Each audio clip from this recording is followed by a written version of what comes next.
Hola a todos, yo soy Jason Jair Fuentes Castrillón, estudiante de último año de medicina en la Facultad de Medicina de la Universidad de Antioquia.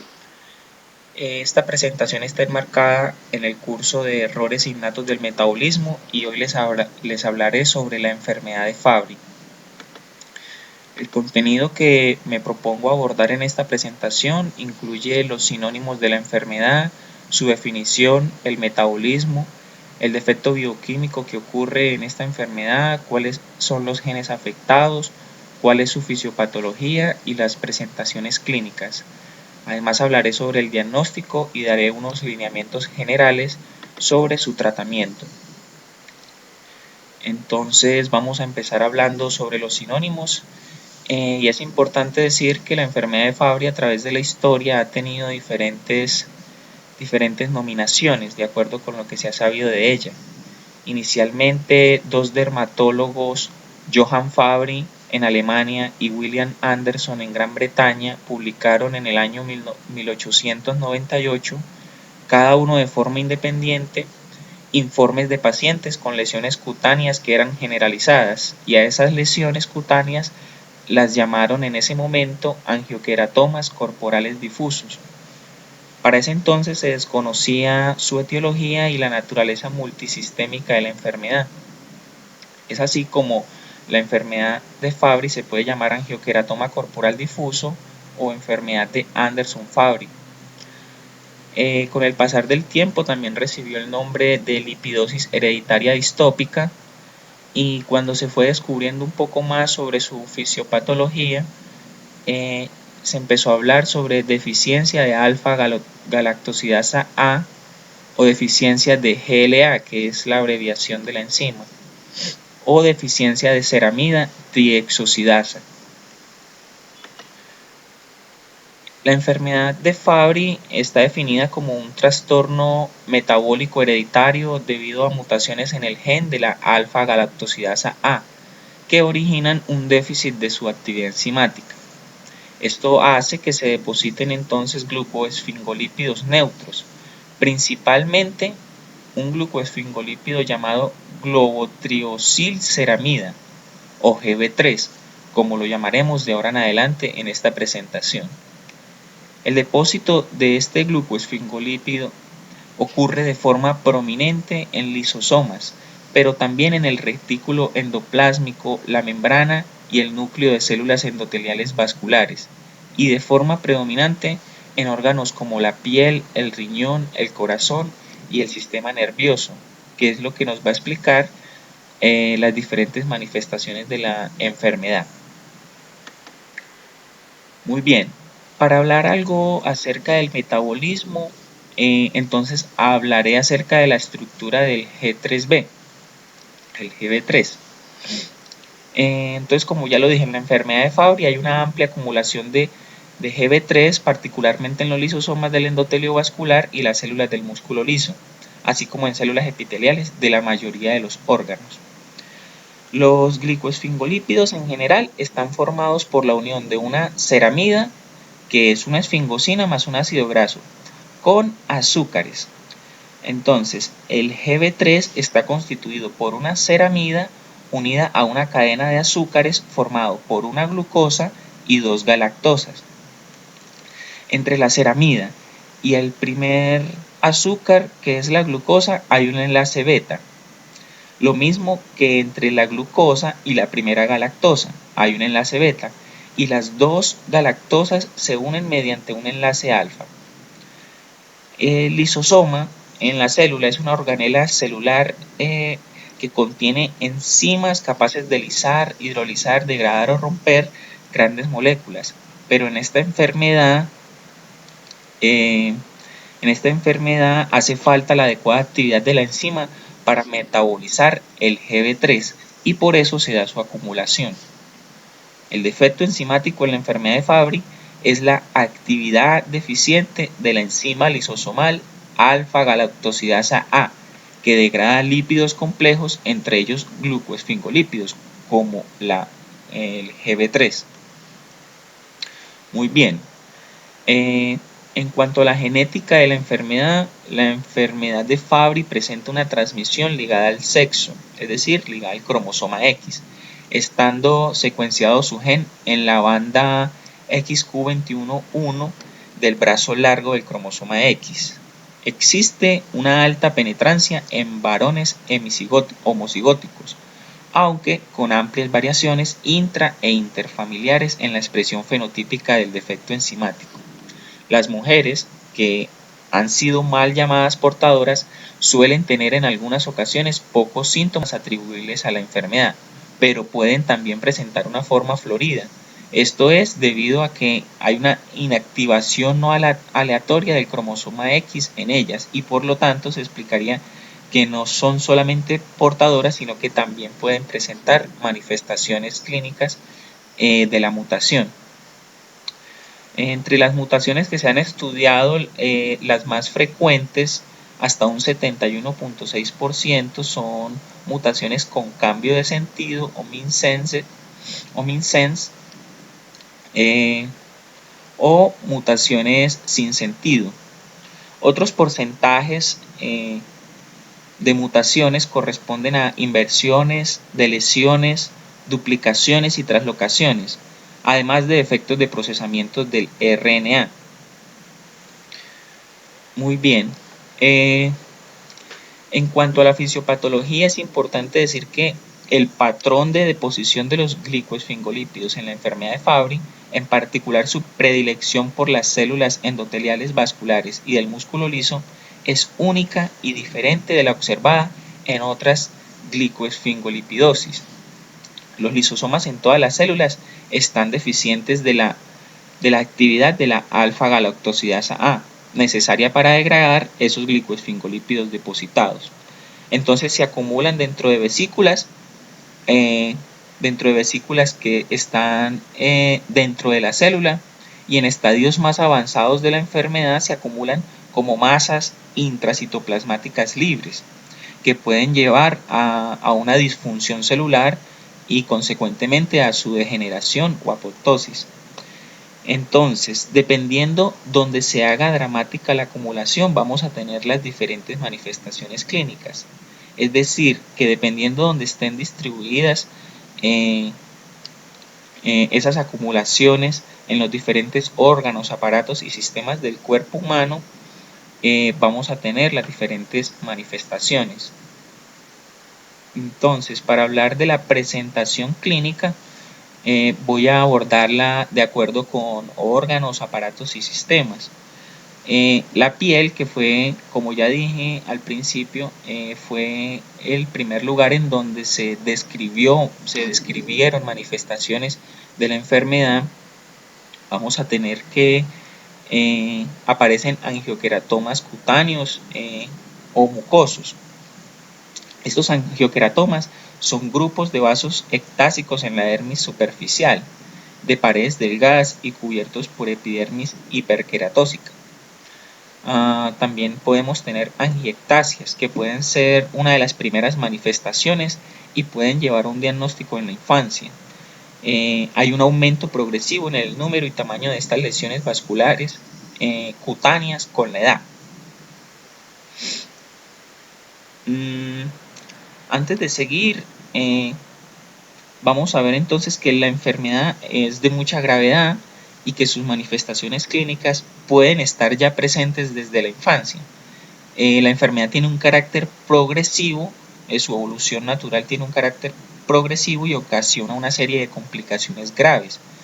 Complicaciones que son principalmente renales y cardíacas, y reducen la expectativa de vida y la calidad de vida de los pacientes que la padecen. Bueno, en cuanto a los nervios periféricos, la parte que más se afecta es el sistema autonómico. El sistema nervioso periférico se afecta frecuentemente. Se puede presentar hiperhidrosis, acroparestesias y dolor. El dolor es el síntoma más debilitante de la enfermedad. Han sido descritos dos tipos de dolor: dolor como crisis episódicas o dolor como un malestar constante, dolor crónico. Las crisis dolorosas usualmente comienzan en la niñez y adolescencia temprana y es la señal de un comienzo clínico de la enfermedad. Esas crisis de dolor agudo duran de minutos a varios días. También son llamadas crisis de Fabry y consisten en agonía, dolor quemante que se siente inicialmente en las palmas y las plantas. A menudo el dolor se irradia a las extremidades proximales y otras partes del cuerpo. Los ataques de dolor abdominal o en el flanco pueden simular apendicitis o cólico renal. Las crisis dolorosas suelen ser provocadas por la fiebre, el ejercicio, la fatiga, el estrés emocional o cambios súbitos de temperatura y humedad. Con la edad, las crisis periódicas usualmente disminuyen en frecuencia y gravedad. Sin embargo, en algunos pacientes que pueden ocurrir con más frecuencia. Y el dolor puede ser tan insoportable que el paciente puede contemplar el suicidio. Así que tenemos el dolor como uno de los síntomas que más disminuye la calidad de vida en la enfermedad de Fabry. Las acroparestesias, la mayoría de los pacientes se quejan con un dolor persistente, constante en sus manos y pies, en manos y pies, y se caracteriza por ardor, hormigueo y parestesias. La hiperhidrosis es una alteración de la sudoración, también relacionada con la intolerancia al calor y al ejercicio físico. Muy bien, en el corazón se pueden presentar cardiopatías como lo son la hipertrofia ventricular izquierda, arritmias, variabilidad de la frecuencia cardíaca o cardiopatías isquémicas. En las manifestaciones del sistema nervioso central, en el cerebro, podemos tener ictus, isquemias transitorias, cefaleas intensas y deterioro cognitivo. Además, el riñón puede estar muy afectado. La nefropatía también es importante y los pacientes pueden presentar proteinuria, disminución de la capacidad de concentración urinaria e insuficiencia renal crónica. En cuanto al sistema gastrointestinal, tenemos que las manifestaciones en este sistema pueden ser diarrea, estreñimiento, dolor abdominal o presentar síndrome de malabsorción intestinal. En cuanto a las manifestaciones musculoesqueléticas, es frecuente que se presenten artromialgias, artropatía interfalángica, entesopatías, que se refiere a la enfermedad en el lugar donde las cápsulas, músculos y ligamentos se unen a los huesos. También podemos tener alteraciones en los órganos de los sentidos. En el oído, por ejemplo, los pacientes pueden presentar hipoacusia, generalmente de tipo neurosensorial, vértigo y acúfenos. Podemos tener alteraciones oculares también, como la córnea verticillata. La córnea verticillata es una alteración corneal que se caracteriza por depósitos epiteliales de color grisáceo o dorado, bilaterales y simétricos que aparecen en forma de remolino desde un punto situado por debajo de la pupila y se va extendiendo hacia afuera respetando el limbo ocular. Esto no afecta la visión de los pacientes, cabe resaltarlo. En los ojos también podemos tener cataratas subcapsular y se puede presentar tortuosidad vascular retiniana. Otros síntomas que podemos tener son de tipo psiquiátrico, ¿cierto? Entonces allí vamos a ver cómo se manifiestan algunos trastornos de adaptación en los pacientes, trastornos depresivos o incluso ideas suicidas. También ocurren en retrasos del crecimiento. Aparte de los síntomas psiquiátricos, otros tipos de síntomas pueden ser retraso en el crecimiento, enfermedades pulmonares de tipo obstructivo y además pueden presentarse fiebres prolongadas o febrícula recurrente irregular. Bueno, en esta imagen vemos el caso de un hombre de 30 años que presentó fuerte dolor neuropático que afectó sus manos y pies. La examinación de su piel mostró angioqueratomas, que fueron particularmente prominentes en la ingle y espalda, pero estaban presentes también en los labios y las palmas del paciente. La examinación del fondo de ojo, por ejemplo, mostró que habían arteriolas de la retina tortuosas. Además, este hombre presentó intolerancia al calor y disminución de la sudoración. Entonces es un ejemplo clásico de cómo se puede manifestar la enfermedad de Fabry. Bueno, como ya hemos visto, las manifestaciones clínicas son bastante importantes, pueden afectar mucho la calidad de vida y por eso es importante llegar a un diagnóstico y un tratamiento lo más oportuno que se pueda. Entonces, respecto al diagnóstico, voy a tratar estos 3 puntos, que es cuándo sospechar el diagnóstico, cómo se hace el diagnóstico de confirmación y cuáles son los diagnósticos diferenciales que debemos tener en cuenta.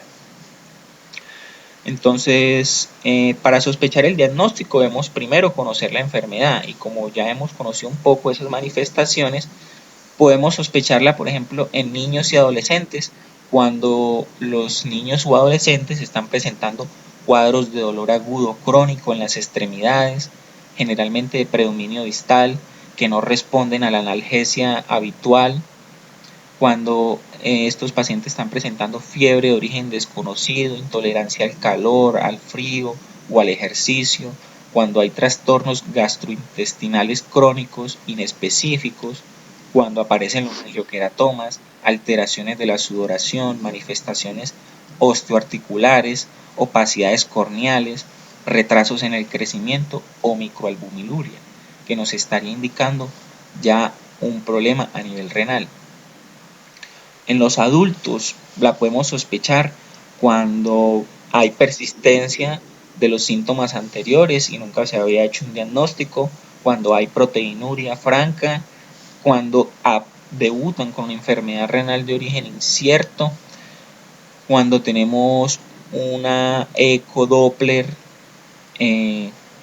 alterado, cardíaco, un ecodoppler cardíaco alterado, cuando tenemos hipertrofia ventricular izquierda o enfermedad cerebrovascular precoz. También la podemos sospechar en la adultez en esos pacientes que han tenido pérdida de la audición. Ok, entonces, para confirmar el diagnóstico de confirmación, se necesita hacer análisis de la actividad de la enzima. Entonces se hace un análisis de la actividad enzimática de la alfa-galactosidasa A en leucocitos o en cultivos celulares y realizar un estudio molecular del gen de la enzima. Se han descrito más de 520 mutaciones sin existir un patrón prevalente. El estudio molecular del gen es obligatorio en mujeres, ya que la actividad enzimática puede ser normal. En caso de alta sospecha clínica con actividad enzimática normal o sin encontrarse mutaciones, podría ser de utilidad el hallazgo de valores de Gb3 elevados en plasma u orina o depósitos en órganos diana, como por ejemplo el riñón. Entonces haríamos una biopsia renal, o la piel y estaría indicada la biopsia de piel, etc. Para el diagnóstico diferencial es importante tener en cuenta que el diagnóstico inicialmente puede ser erróneo entre un 20 y 40% de los casos, lo que nos va a dar una demora diagnóstica media de 10 a 12 años. Entonces estamos diagnosticando la enfermedad de Fabry ya en los niños de edad muy avanzada. La clínica puede ser leve, puede estar como larvada, subrepticia, puede ser simuladora de otros trastornos, lo cual dificulta el diagnóstico también.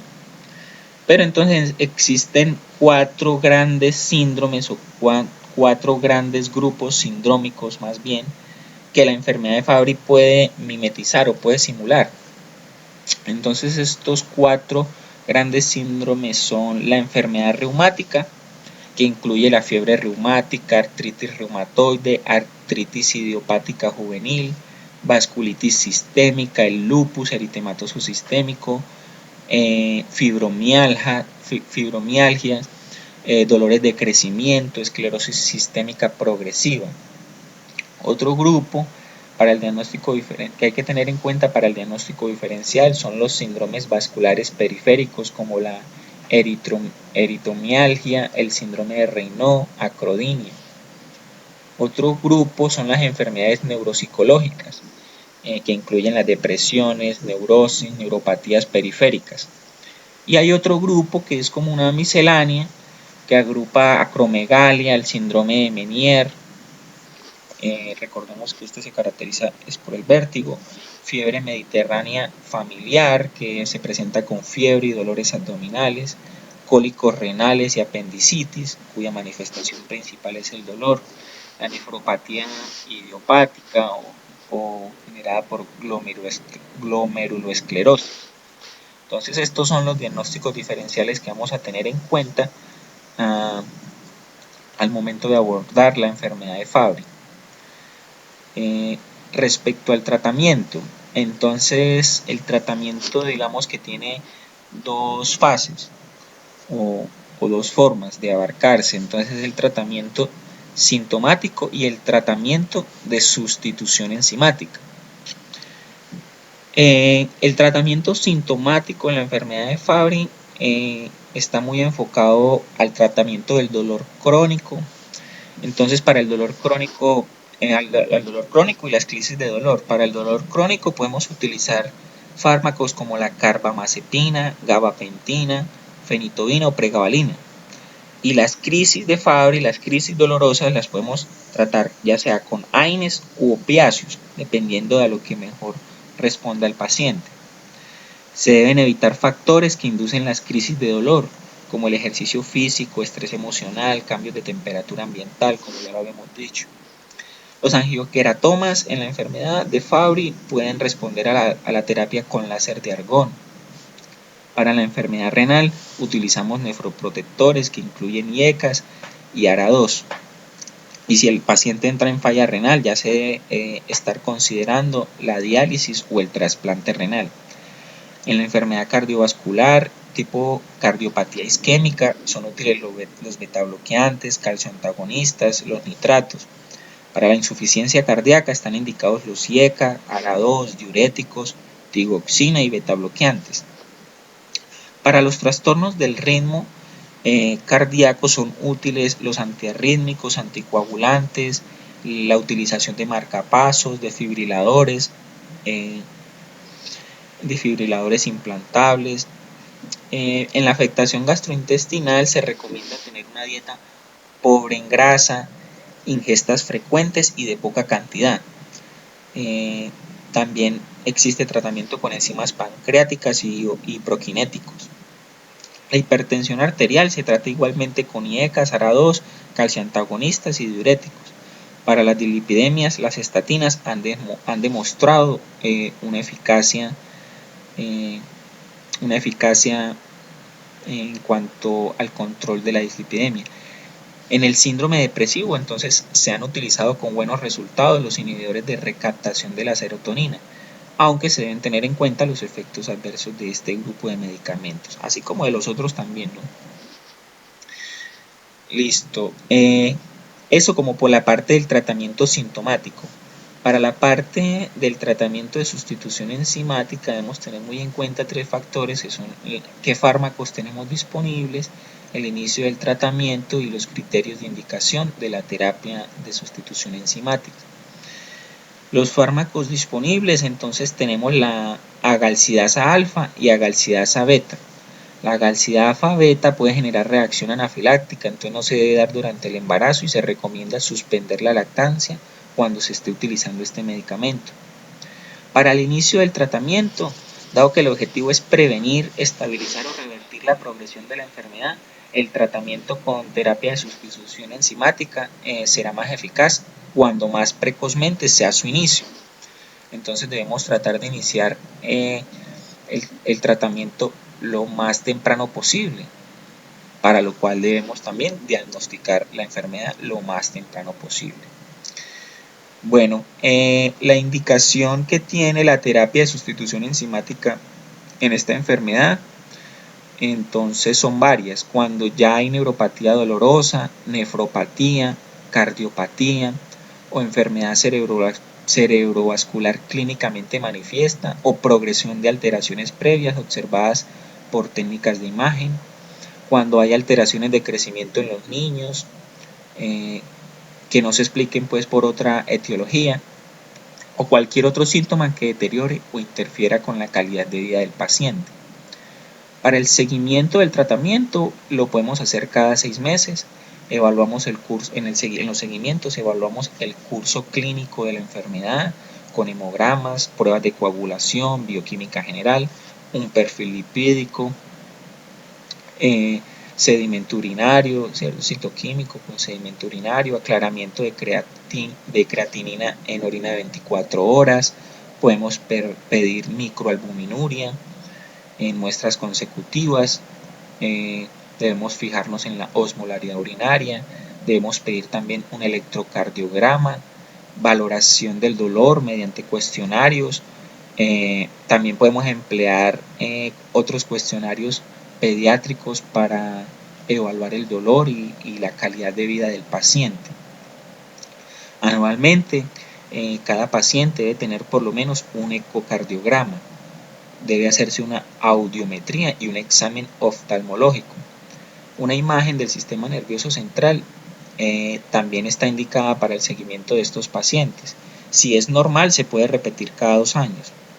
En cuanto a las imágenes para el sistema nervioso central en la enfermedad de Fábrica, se ha preferido la resonancia magnética. Y respecto a todo el tratamiento, como en todas las enfermedades, debemos estar vigilando siempre los efectos adversos que puede tener la medicación, ya que como hemos visto, los pacientes pueden llegar a necesitar una cantidad no despreciable de fármacos para su tratamiento. Bueno, con eso estamos llegando al fin. En esta diapositiva les dejo un enlace para otros videos que son de dominio público y contienen información adicional sobre la enfermedad de Fabry y sobre cómo lo viven los pacientes. También dejaré el link de los videos en la descripción del video. Muchas gracias por ver el video, y recordemos siempre que lo importante aquí son los pacientes, y ellos se benefician de un diagnóstico temprano de la enfermedad. Así que estemos siempre atentos a las manifestaciones clínicas que nos pueden estar indicando que un paciente en la infancia pueda ser portador de las mutaciones de la enfermedad de Fabry y estar presentando la enfermedad. Muchas gracias.